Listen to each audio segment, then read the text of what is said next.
ఎందుకు అనంటే కామన్ మ్యాన్కి ఇప్పటికీ కూడా collector is the face of the government.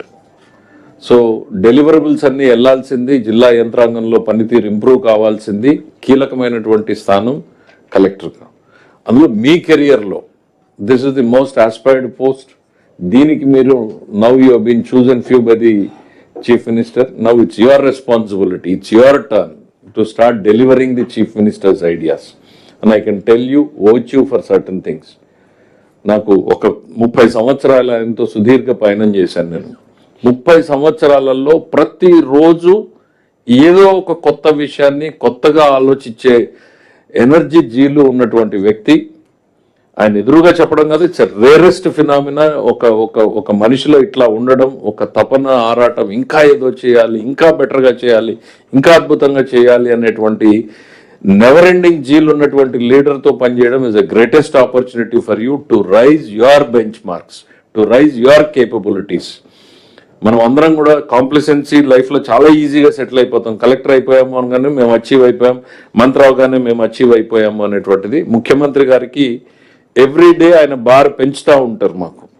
So me collectors కూడా don't be satisfied. I don't think you will have an opportunity to live a satisfied life because your bar will be like a bamboo tree. It will grow by the night, it will grow by the day. Your bar will be constantly upgraded every day, every minute. There's a challenge in you to rise up to the chief minister's occasion. That's what give you the confidence. I tell you, I mean, the అద్భుతమైనటువంటి confidence వస్తుంది. ముఖ్యమంత్రి గారి expectations ని reach అయ్యి మనం deliver చేసిన రోజున అటు పబ్లిక్ సాటిస్ఫాక్షన్ పెరుగుతుంది, మన సాటిస్ఫాక్షన్ పెరుగుతుంది, మన కేపబిలిటీస్ పెరుగుతాయి. So it's a rarest opportunity. I'm telling you, the young team here, get the best, do the best. ముఖ్యమంత్రి గారి ఆలోచనల్ని ట్రాన్స్లేట్ చేయండి, డెలివర్ చేయండి. we all are with you. It's a political governance. ముఖ్యమంత్రి గారు పదే పదే చెప్తా ఉంటారు. So we are there. ఒక చిన్న ఎగ్జాంపుల్, ప్లానింగ్ డిపార్ట్మెంట్ అనేటువంటిది గత 70 సంవత్సరాలలో అదొక పోస్ట్ మార్టం డిపార్ట్మెంట్ లాగా ఉంటుంది. కానీ చంద్రబాబు నాయుడు గారి గవర్నమెంట్లో planning department plays a very key role. I mean, it totally changes its face, it changes its importance, changes the direction. ఇవాళ అన్ని శాఖలకి ముఖ్యమంత్రి గారు మెజరబుల్ బెంచ్ మార్క్స్ ప్లానింగ్ నుంచి పెడతారు. రేపొద్దున మీరు జిల్లాలోకి వెళ్ళిన తర్వాత కూడా జిఎస్డిపి ఈ గవర్నమెంట్ వచ్చిన తర్వాత now we have topped the nation లెవెల్లో. We have crossed 10.5%, versus national average is 8.8% ఉన్నటువంటి పరిస్థితుల్లో ముఖ్యమంత్రి గారు మొదటి రోజున జీడిపి జిఎస్డిపి చెప్తే I'm sure 60% or 70% of the people would have said ఇది అవసరమా కలెక్టర్లకి, ఏదో రెవెన్యూ పేపర్లు 4 ఫైనాన్స్ పేపర్లు 4 స్కీములు చెప్పకుండా ముఖ్యమంత్రి గారు ఏంటి ఈ జిఎస్డిపిల మీద వెళ్తున్నామని మాతో సైతం అనుకున్నాం. Now we are seeing the result. It is transforming the economy. See unless we build the economy nothing can be delivered. So మనం తక్కువ బుర్రలు ఉపయోగిస్తే చాలు. ముఖ్యమంత్రి గారు ఆలోచనల్ని ఇంప్లిమెంట్ చేయగలిగితే I'm sure the results will fall in place. I've seen it happening once, not once, twice, but many a times. I just wish you all the good luck for the new collectors. This team 26 must deliver by the day, by the night. There's no tomorrow. It's today. You are measured today, you are measured now, you are measured every minute. You in the sense we all are. The Chief Minister's direction is very, very clear. We all are measured by the day, by the night. Let us perform, live up to the expectations of the people, and let's work under the leadership of the great leader, our Chief Minister. Thank you. Thank you, sir, for those inspiring words. May I request the Honorable Chief Minister of Andhra Pradesh, Shri Nara Chandrababu Naidu garu, to give the keynote address, please.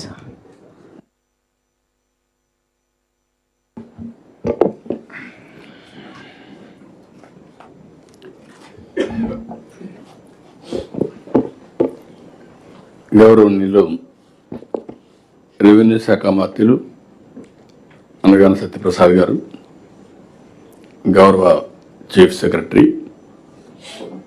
సహచర మంత్రివర్గ సభ్యులు, జిల్లా కలెక్టర్లు, senior అధికారులు అందరికీ కూడా నమస్కారాలు, అభినందనలు, శుభాభినందనలు. ఈరోజు మనందరం 4వ కలెక్టర్స్ కాన్ఫరెన్స్లో అటెండ్ అవుతున్నాం. అదే సమయంలో ఇప్పటికి మీరు చూస్తే 15 నెలలు పూర్తి చేశాం కొత్త గవర్నమెంట్ వచ్చిన తర్వాత. మీరందరూ కొంతమంది నిన్న మొన్న చూశాను, మీ రికార్డ్స్ అన్ని యంగ్స్టర్స్వి 2040, 54, 55 కూడా సర్వీస్లో ఉంటారు కొంతమంది కొత్తగా వచ్చిన ఐఏఎస్ ఆఫీసర్స్ అందరూ. నేను ఐఎమ్ థింకింగ్ 2047 అంటే ఆ తర్వాత కూడా ఆలోచిస్తున్నాం, ఒక ఎకో సిస్టమ్ క్రియేట్ చేయాలి. ఇండియా నెంబర్ 1 కావాలి. ప్రధానమంత్రి నరేంద్ర మోడీ గారు వచ్చిన తర్వాత 11వ ఆర్థిక వ్యవస్థ 4వ అతిపెద్ద ఆర్థిక వ్యవస్థగా తయారైంది. ఒకప్పుడు అమెరికా అంటే భూతం కింద చూసేవాళ్ళం, పెద్ద బ్రదర్ అని. ఇప్పుడు అమెరికా కూడా మనతోనే సమానంగా చూస్తున్నాం. ఇచ్చిపుచ్చుకునే ధోరణికి వచ్చాం. అది రావడానికి కారణం మీరందరూ గుర్తుపెట్టుకుంటే, మనకు స్వాతంత్రం వచ్చి దగ్గర దగ్గర 75 సంవత్సరాలు అయిపోతుంది, 77 సంవత్సరాలు అవుతా ఉంది. ఇంకొక 22 మైక్ కరెక్ట్గా చూసుకో, ఇంకొక 22 సంవత్సరాల్లో 100 సంవత్సరాలు మనం పూర్తి చేసుకుంటున్నాం. నేను కూడా చాలా చూశాను రాజకీయాల్లో.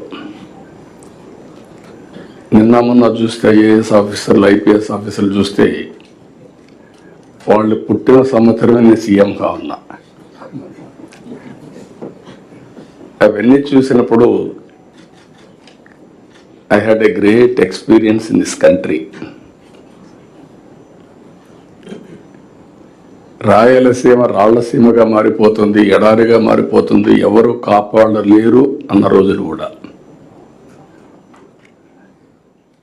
అయితే ఈరోజు జరిగే పరిణామాలు చూసిన తర్వాత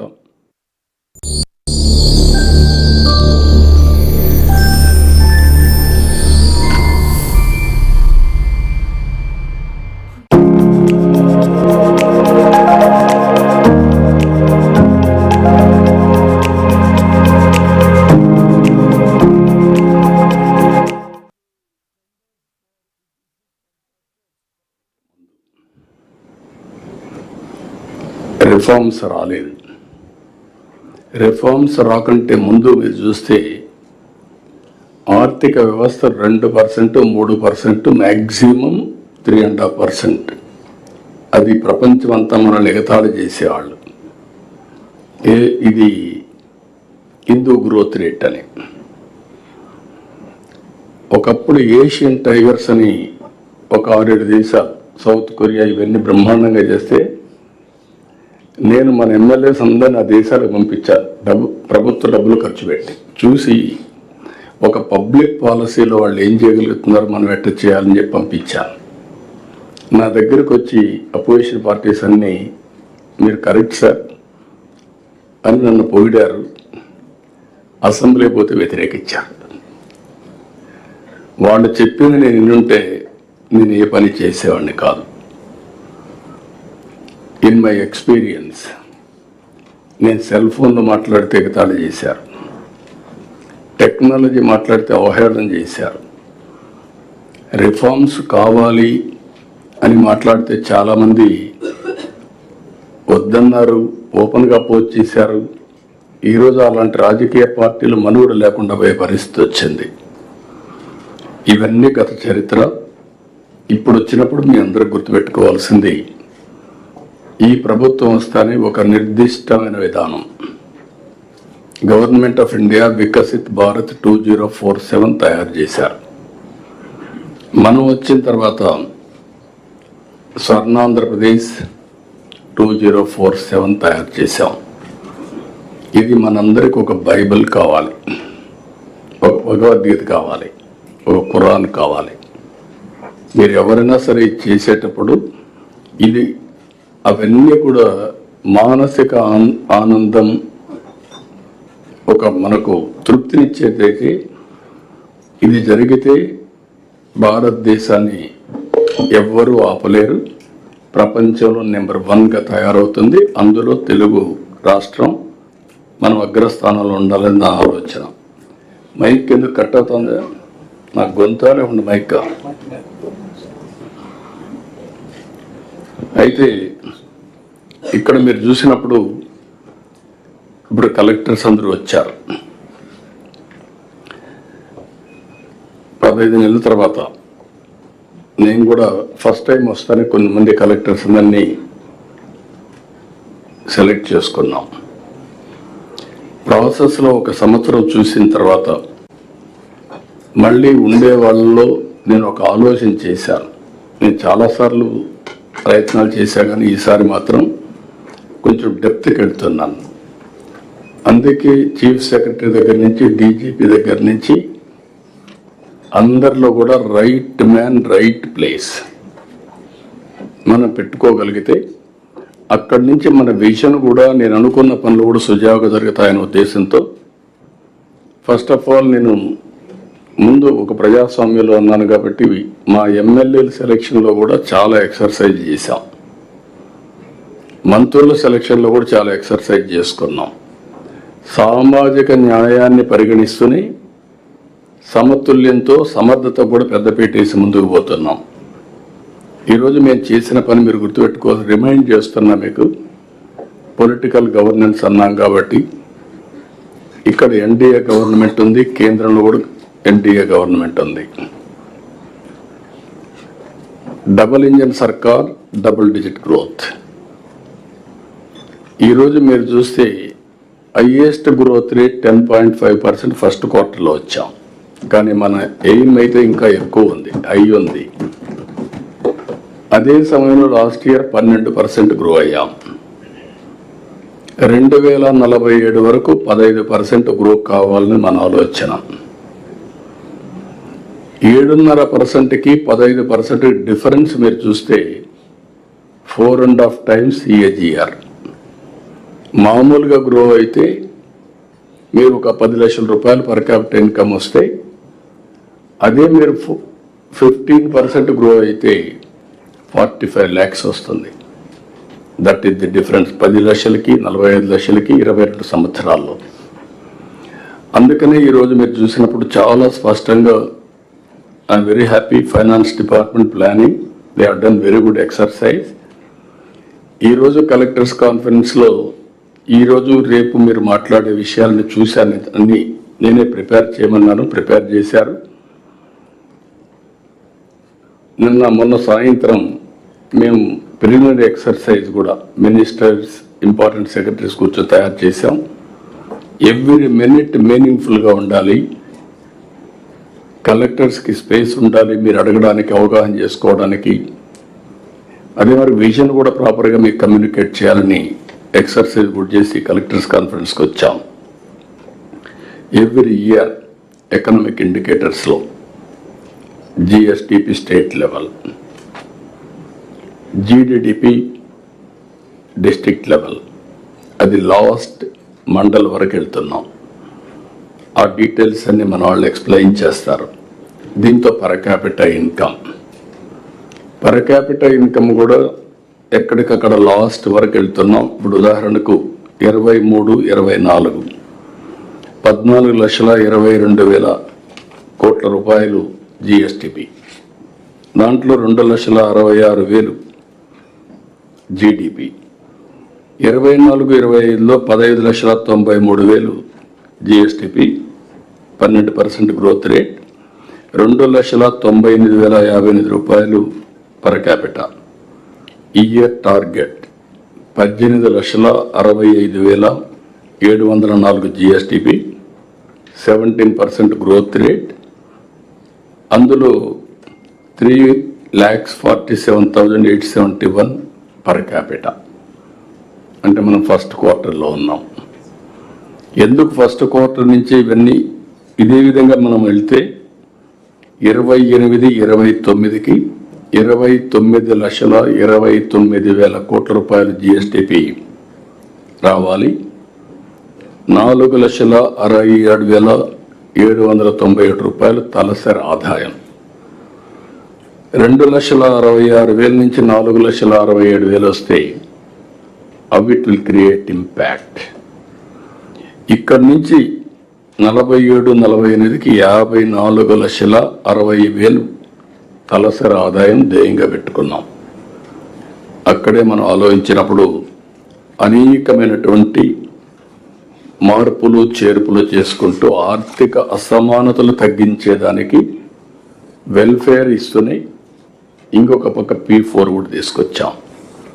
ప్రభుత్వం చాలా స్పష్టంగా ఒక హామీ ఇచ్చాం, అభివృద్ధి చేస్తాం, సంక్షేమ కార్యక్రమాలు ఇంకా మెరుగ్గా చేస్తాం, అందరినీ సాధికార వైపు తీసుకెళ్తామని చాలా స్పష్టంగా హామీ ఇచ్చాం. నమ్మారు. 94% మాకు స్ట్రైక్ రేట్ ఇచ్చారంటే ఈ ప్రభుత్వం పైన పెట్టుకున్నటువంటి అచంచలమైన విశ్వాసం.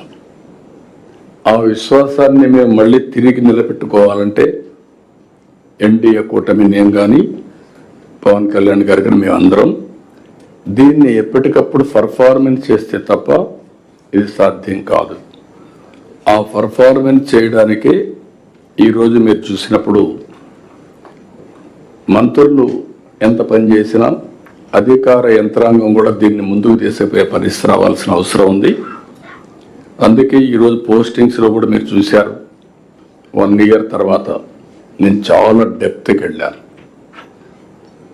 నాకు ఉండే డేటా పాయింట్స్ అన్నీ తీసుకున్నాను.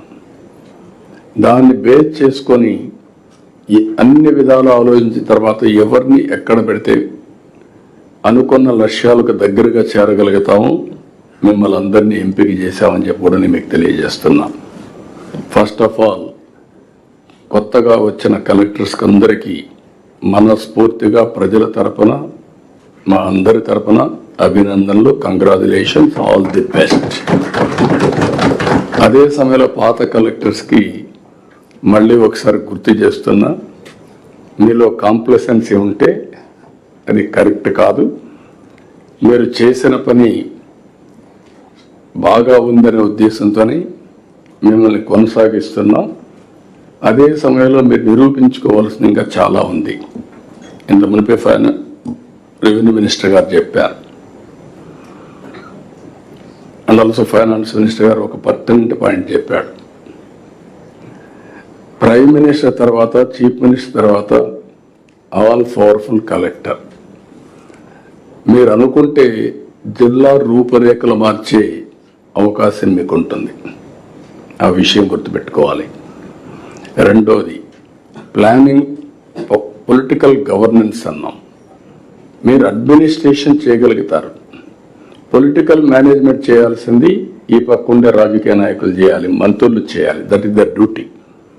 పాలసీ ఇవ్వడమే కాకుండా ఆ పాలసీని లాస్ట్ మైల్కి ప్రజల్లోకి తీసుకుపోవడం, అమలు చేయడం, ప్రజల్ని ప్రిపేర్ చేయడం, పొలిటికల్ ఫోర్సెస్ ఏమైనా ఉంటే న్యూట్రలైజ్ చేయడం, సమర్థవంతంగా వాళ్ళని ఎదుర్కోవడం చేయాల్సిన బాధ్యత వీళ్ళందరిపైన ఉంది.